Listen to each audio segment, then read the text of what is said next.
in everything you do, you have to find what your value is or what value you bring to the table. And then you have to find a way to make sure it doesn't sit on the shelf, that you distribute that value. And that's how you build a network. When I was going through school, everybody would say, it's who you know, right? But I kind of flipped the script on that a little bit. I said, it's not just who you know, it's who knows you. Ooh, so it's that's good. Right. So you have to build your brand. You have to you can't be on the sideline. You have to be on the field. You have to let them know who you are.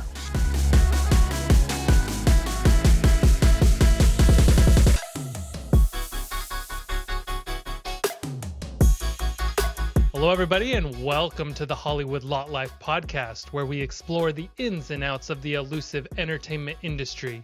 If you've ever dreamed of working in Hollywood or making it as a studio executive, then this is the podcast for you.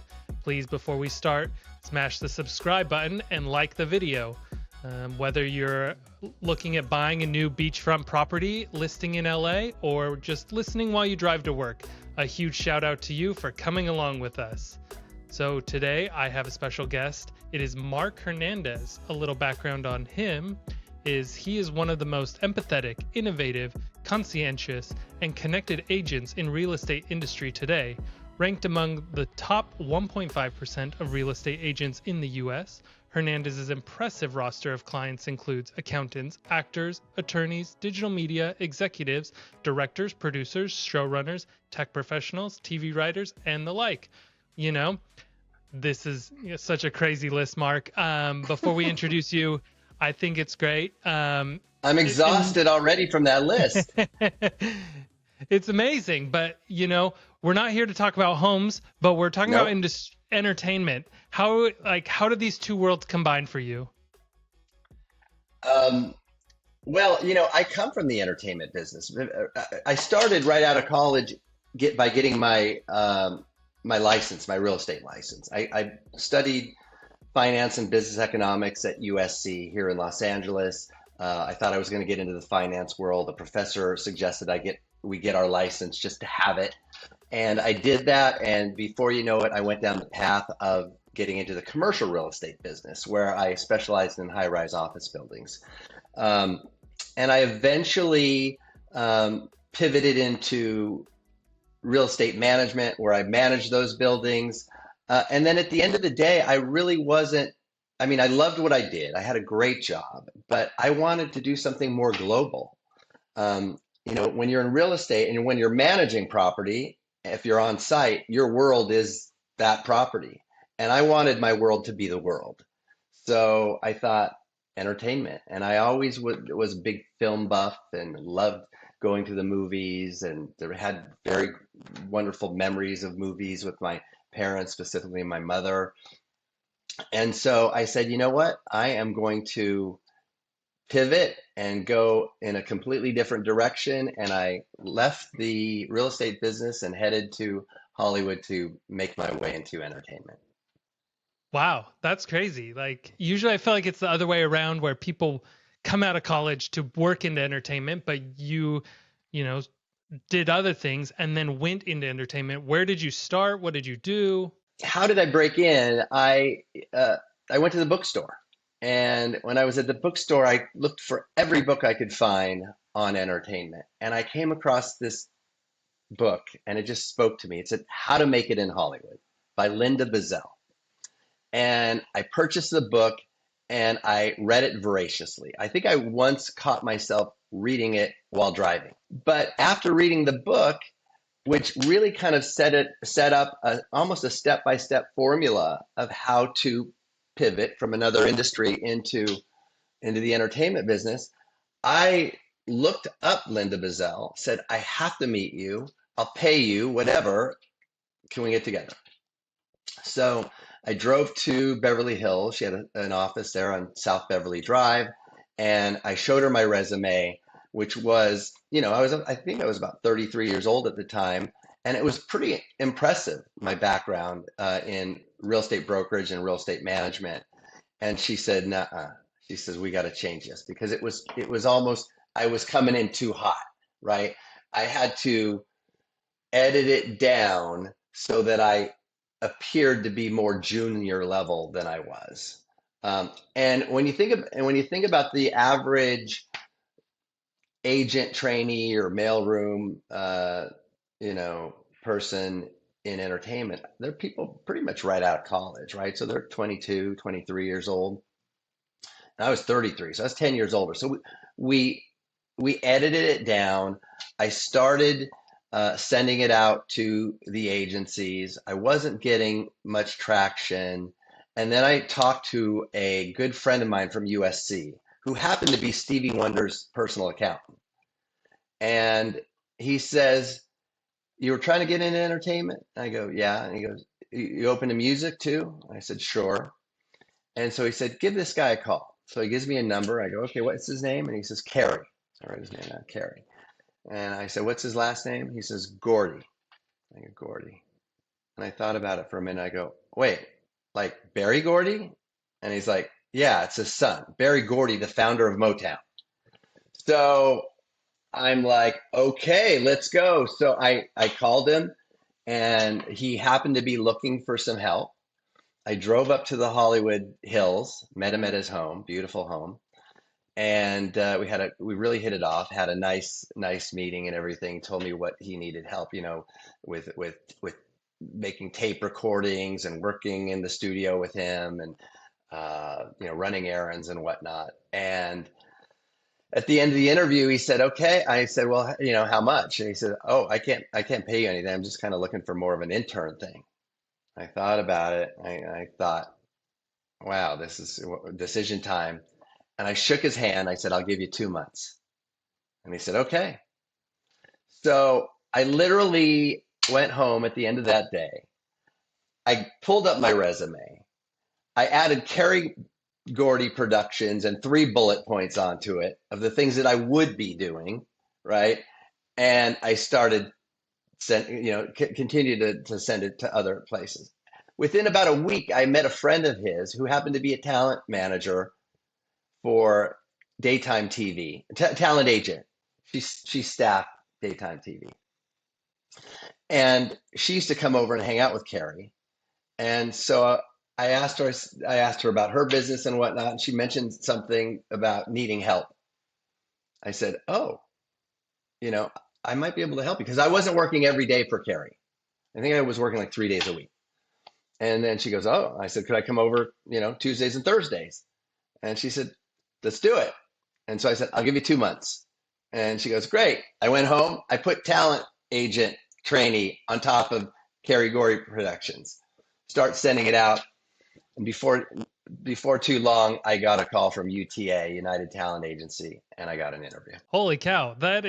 I've like never heard that. And that is so smart because everyone talks about how do you get experience, like a job posting is looking for experience when you have no experience for an entry level position. And it's like scratching and finding any way you can to get that experience. I think that's really cool. I think you got to find a way. And even if you have to put a little sweat equity into it, right, and do it for free, at least it's truthful. You're not doing the George Santos thing, right? So when you went to UTA, were you working in the mailroom? What were you doing at UTA? So I started in at UTA in May of 1997, and I started in the mailroom, and it was making copies of scripts, running packages up to the agents, actually pushing the mail cart around the floor and passing out mail to the agents. If there was any kind of an off-site errand, something needed to be delivered to a studio, to a client, do that.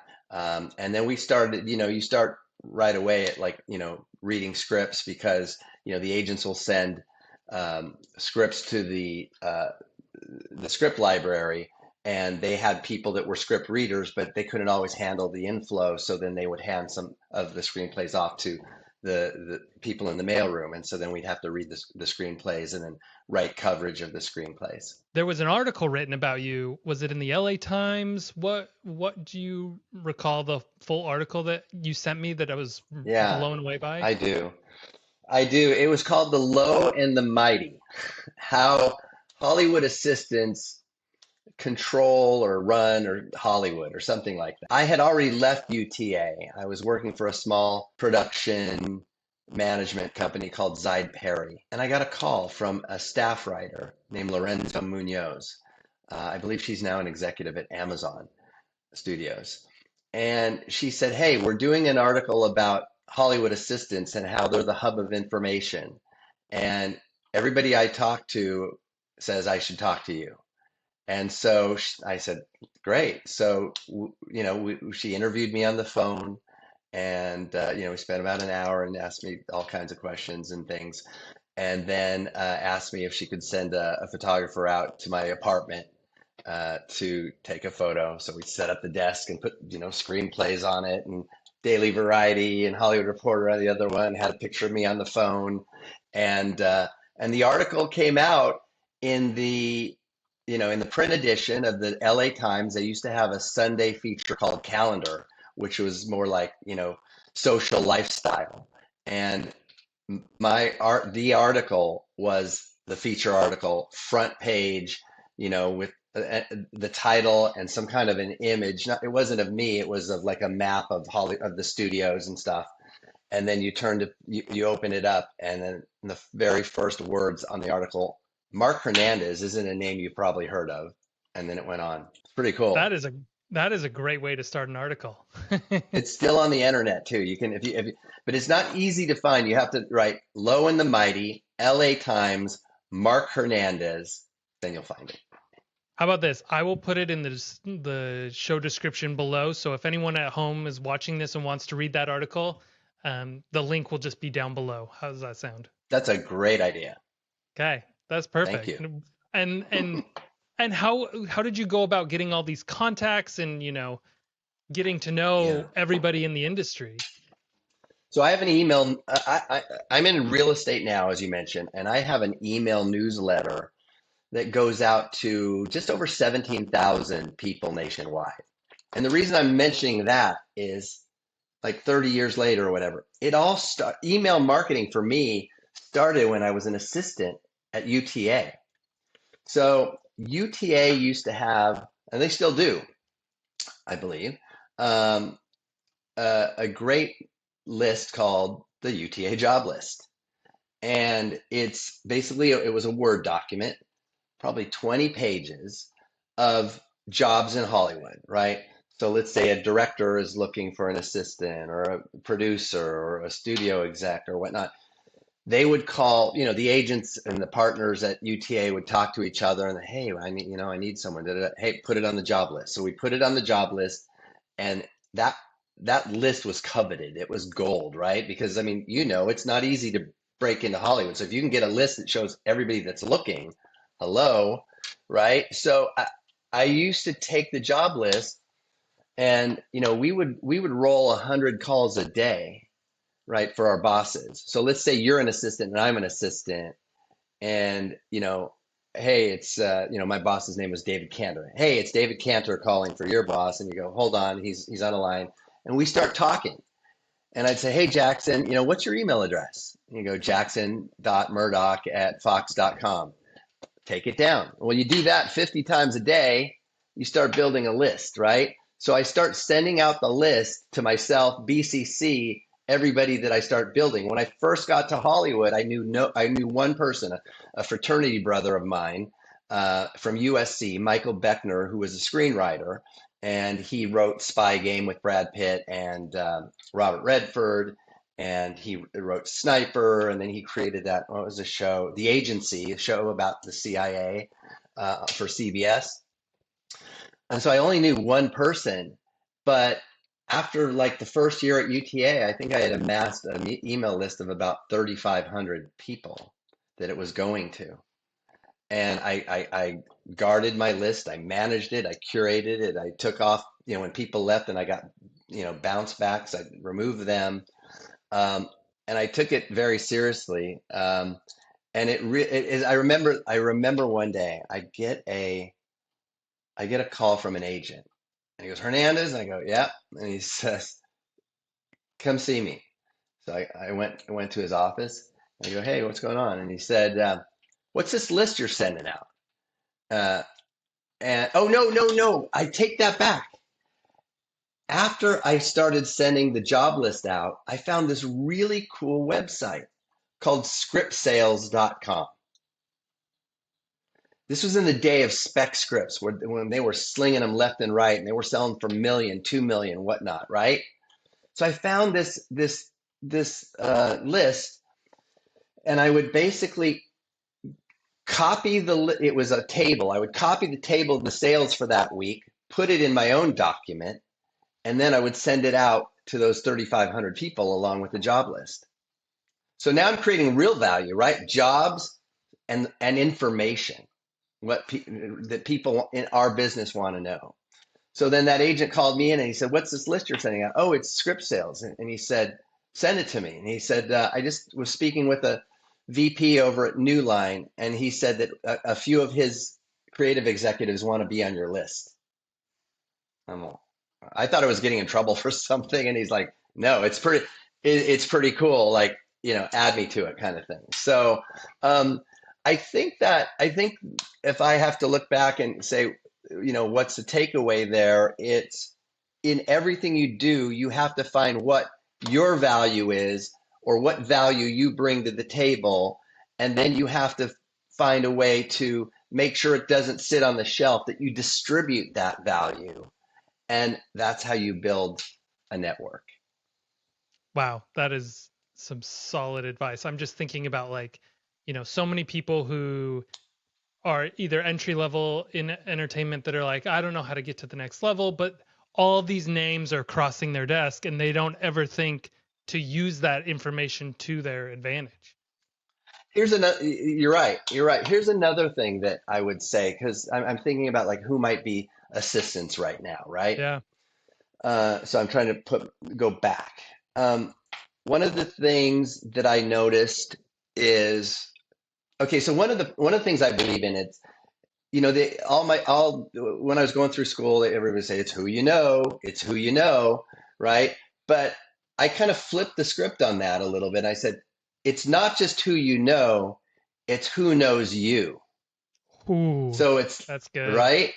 So you have to build your brand. You have to you can't be on the sideline. You have to be on the field. You have to let them know who you are.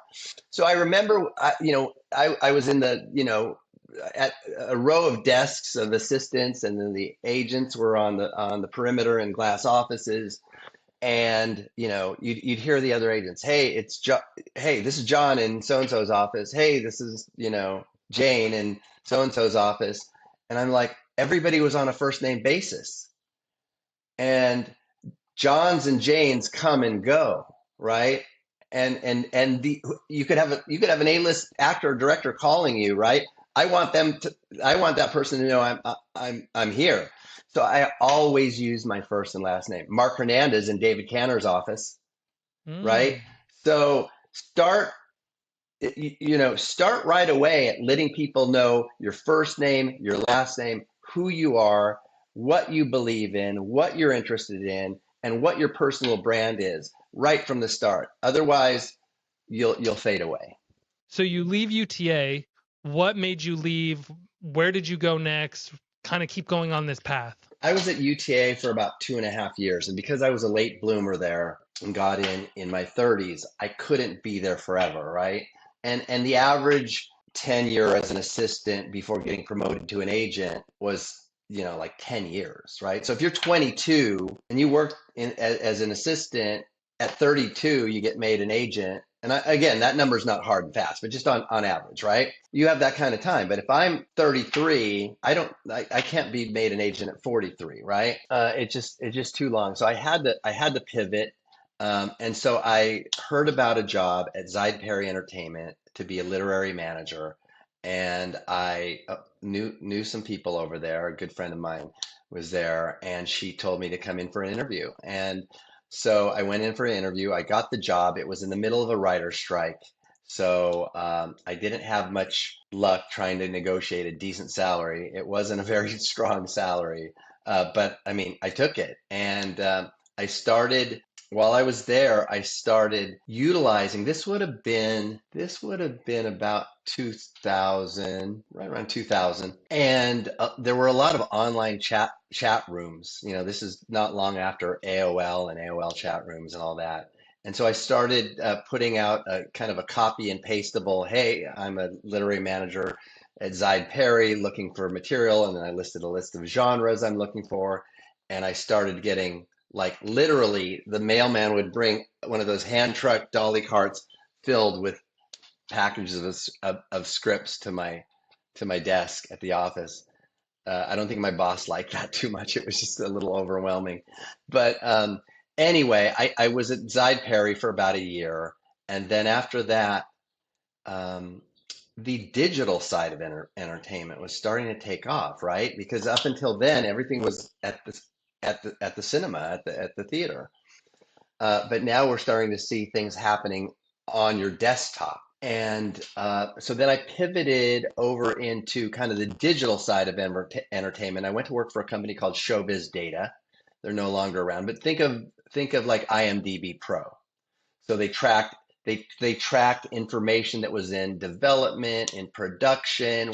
We created a we created an entertainment job board, and my job was to actually go out and go to this, because of my relationships at the studios from UTA, to go out to the studios and meet with executives and see if we could get them to subscribe to our service, and then include adding their production and development information and jobs into the system. So I did that for a while, for about a year, maybe a little over a year, until there was it was kind of like the dot-com bust. And then from there, I segued into being in the entertainment division of a digital ad network called Tribal Fusion. And so basically we were selling media plans and ads to agencies. After that, I got a call from my headhunter,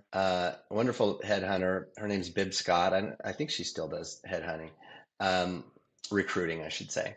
And she said, "There's an amazing job opportunity for you." And I said, "What is it?" And she says, "It's working for Fox Television and American Idol and running a national ad sales team, 10 executives, 10 account executives, and then some operations people." And I mean, I had never done that at that level, but I made sure that I got that. I committed. I just said, I am going to do everything humanly possible to get this job. So I spent at least a week. I mean, it took me back to my days of college, right? Cramming for an exam. Took a week basically studying everything about the media, about television, prime time, the lineup, the weekly schedule, Lead ins, lead at, outs, all that. all of that. You got it. The content integrations, advertisers, who are the top advertisers, and with Fox. And the gentleman that was going to hire me, the VP, great guy, George Blue. He kept saying, "Yeah, I'll get out to LA. We'll have an interview," but he kept getting diverted elsewhere. So I finally had an opportunity. With another company was interested in me, and they said, "Hey, can you come to New York for an interview?" And I said, "Yeah." And so they said, "We'll fly you out." So I said, "Let's go." So first thing I did is I called George. I said, "Hey, I'm going to be in New York for meetings," and he happened to be in New York that week, and we set up the interview. And I remember this. It was the day of the interview. I think the interview was at 9. It was probably 8:30. There was a Starbucks down at the across the street from Fox headquarters. So I sat in there. I used to write in those moleskin. I love those moleskin notebooks. So I had my moleskin notebook with my notes and everything, and I was going over. I was ready. And at the last minute, I thought of David Letterman, because David Letterman used to broadcast out of New York, right? And so he used to be famous for his top 10 list, the David Letterman top 10 list. So there's 10 minutes to go to the interview, and I just think top 10 list. I'm in New York. So I write down my top 10 reasons why you should bring me aboard, right? So I go up, we do the interview. It's about 45 minutes. He says, "Great. Well, thank you very much. We're talking to a few people, be in touch, that kind of thing." And so I said, "Great, great." So I go to stand up to shake his hand. I go, "Wait, this is a Steve Jobs trick, the one more thing trick." It's not a trick, but but a move. So um, I said, "Wait," and I said, "One more thing." And he kind of looked at me like, "What?" I go, "Before I leave, I'd like to give you my top 10 reasons why I think you should bring me aboard." And I remember George looking at me and he went, and he just sat back like this, like, "Bring it." And I went over the list, and he said, "Great." So shook his hand, went downstairs, hailed a cab, opened the door, closed the door. My phone rings, flip phone at the time. And it's the headhunter. She goes, "What the heck did you do in there?" And I go, "What do you mean?" She says, "They want to make you an offer immediately." I'm like, fantastic. So, but I guess going back to what we were talking about earlier, I'm just thinking, I'm kind of analyzing what I just told you. Um, it's finding that differentiation, right? Finding that value through differentiating, and then syndicating it, pushing it out there. So it was like, how many people came through his office and had a top 10 list? Not probably just you. Yeah. And Fox was the greatest job. I had the best time, 7 years with them. Wonderful, wonderful people, that I work with on the sales team, the operations, ad ops, our content teams. It was a fantastic, fantastic opportunity, Oh, I loved when my time at Fox. I feel like right? when they say the Fox family, they really mean it, and everybody's so close, and it's just so great. Yeah. Where And on and and did it you fe- work and in it felt. LA? I worked in LA. I got hired at Fox Plaza, also known as Nakatomi Plaza from Die Yep, Hard. yep. And then I got moved over to we got moved over to the lot, which was fantastic because the people that you would see on the lot is always entertaining.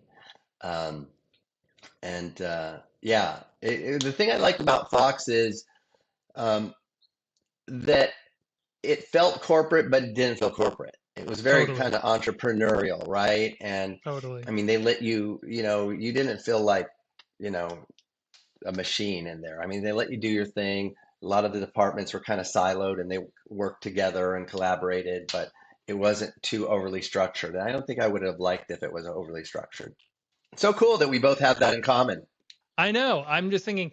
I think this is a perfect segue of talking about what we have in common on how we actually met. Do you want to kind of talk about that and how you came across me? I think it was a Sunday, and my wife was in our den watching television, and I walked by and I heard a Dutch accent other than my wife's because my wife is Dutch. She's from the Netherlands, and it was coming from the television.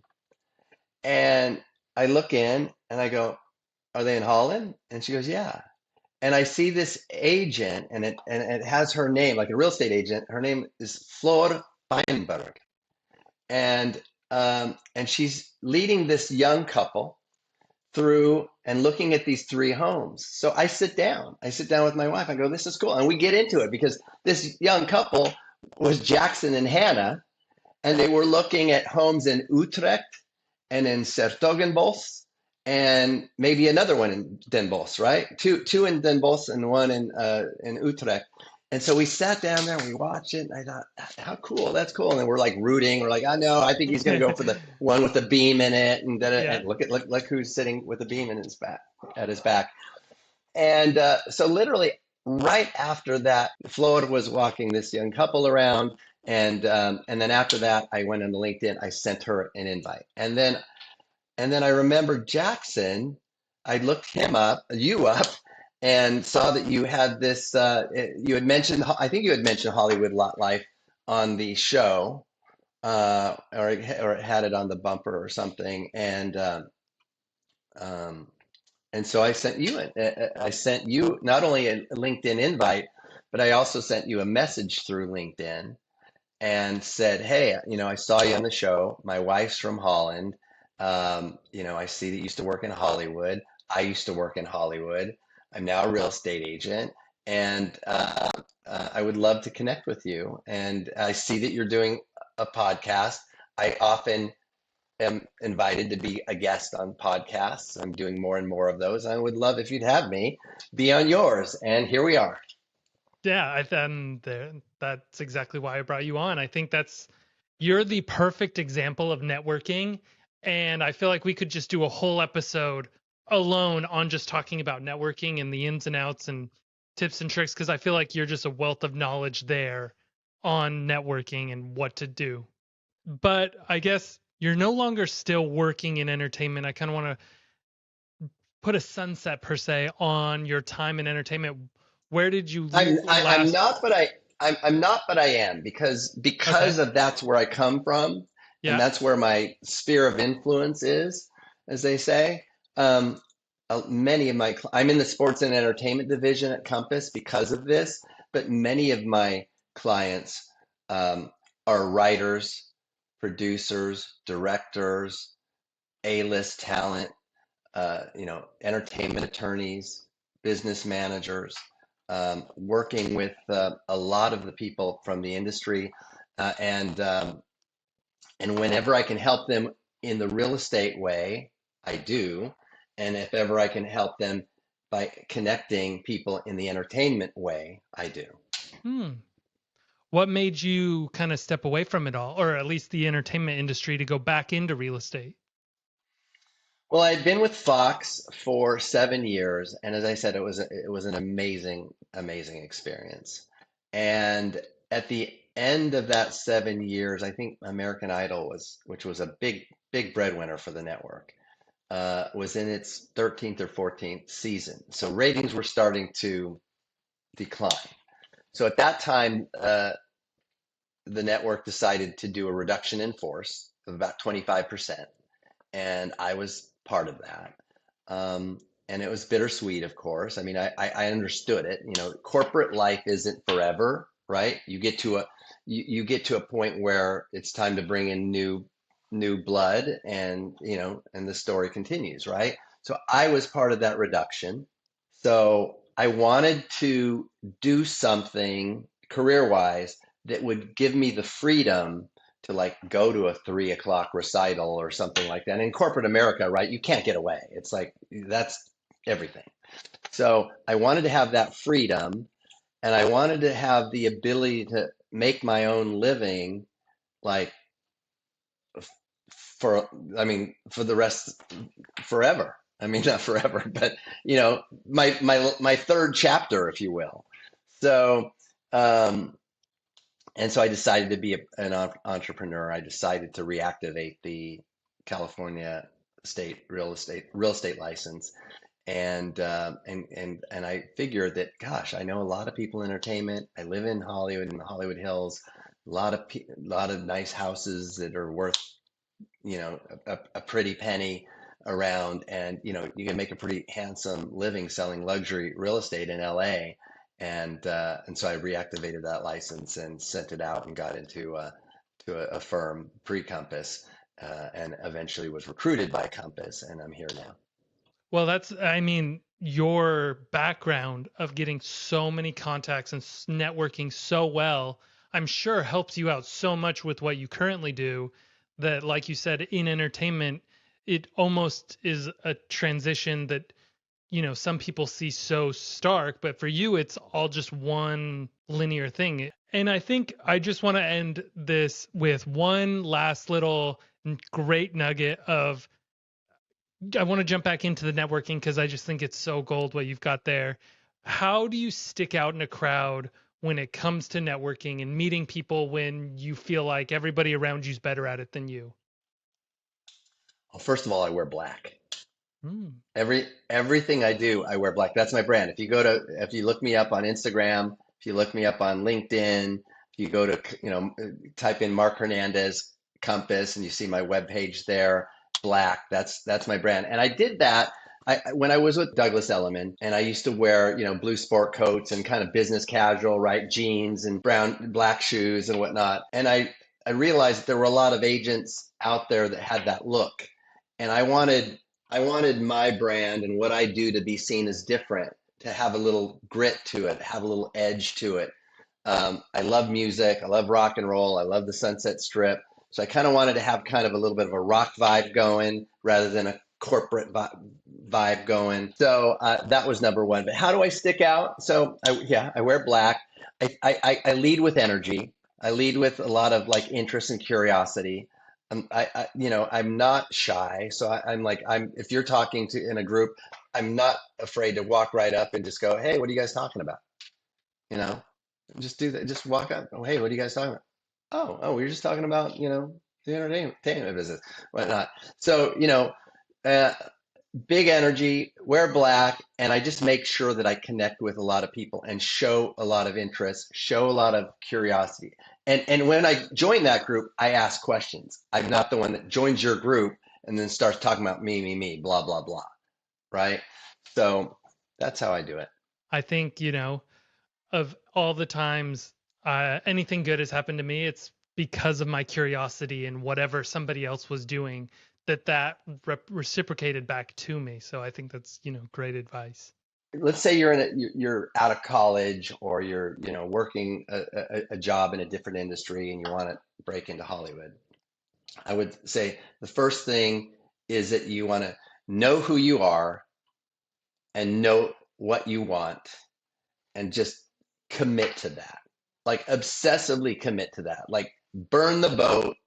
You're going forward. No plan B, no safety net, and just go after it, right? So that's number one. The next thing, it would be to, you know, start building a database of connections, because you can't do it alone. It takes a village, right? It takes a network, right? So obsessively build I don't care if it's a Google sheet or a book or note 3x5 cards or whatever the heck you have to do, but start. All it takes is one. And like if I come to Holland and meet with you and I want to make it in Holland, after we get to know each other, hey, who else do you know here, Jackson? And it's like, oh, I can go play, I go shoot pool with a guy down the street. Well, what's his name? I'd love to meet him. You should, can you introduce us? Now I'm up to two, right? And they just keep doing the same thing. So know who you are, know what you want, burn the boat, go after it, and then start networking like a fiend. And yeah, that's probably what I'd say. That's perfect. No, I think that's great advice. I think for anybody in any industry wanting to, go into something new that they're not sure about, that is the great, like, super proactive way to go about it. Yeah, and I once heard someone say, what was that quote? I don't know. There was a quote I'm thinking of, but basically what I was trying to say is, you have to show up, right? You have to be present. You can't build a business, a brand, break into an industry if you're sitting at home. You have to be on the scene. You have to go out. You have to, meet people personally, face to face. You have to meet people digitally on LinkedIn, on Instagram, and that's how you build your network. I connect with, on average, anywhere between 200 and 300 people per month. Wow. Face to face and digitally. And that's how I have a 17,000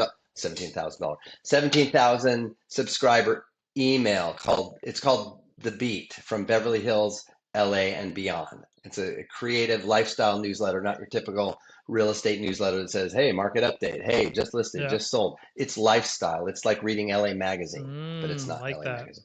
Well, I think that is all the time we have for today. But Marc, thank you so much for coming onto the show. I really appreciate it. You have so much knowledge and so much influence. I think it's amazing. So thank you for taking the time. It's been a blast.